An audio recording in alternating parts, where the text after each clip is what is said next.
আসসালামু আলাইকুম। আজকে আমরা স্বদেশপ্রেম রচনাটি শিখব।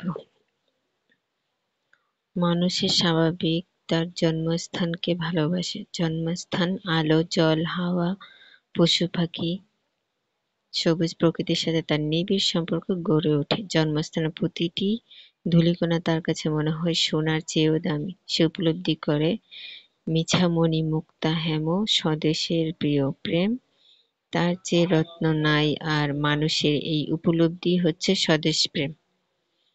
আরো কতগুলো আছে।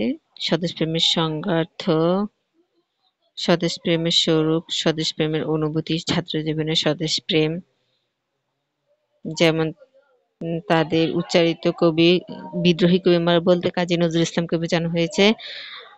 তিনি বলেছেন, আমরা রচি ভালোবাসার আশার ভবিষ্যৎ, মোদের স্বর্ণ পথের আভাস দেখায় আকাশ ছায়াপথ, মোদের চোখে বিশ্ববাসীর স্বপ্ন দেখা হোক সফল। বাঙালিদের স্বদেশ প্রেম অর্থাৎ 1971 সালে স্বদেশ প্রেমের জন্য যা যা করা হয়েছে তা নিয়ে বলা হয়েছে। তো স্বদেশ প্রেম এবং বিশ্ব প্রেম এইটার মধ্যে পার্থক্য দেওয়া হয়েছে। কবি রবীন্দ্রনাথ ঠাকুর স্বদেশ প্রেম স্বদেশ প্রেমে রবীন্দ্রনাথ ঠাকুর সেজন্য স্বদেশ প্রেম সেজন্য গিয়েছে।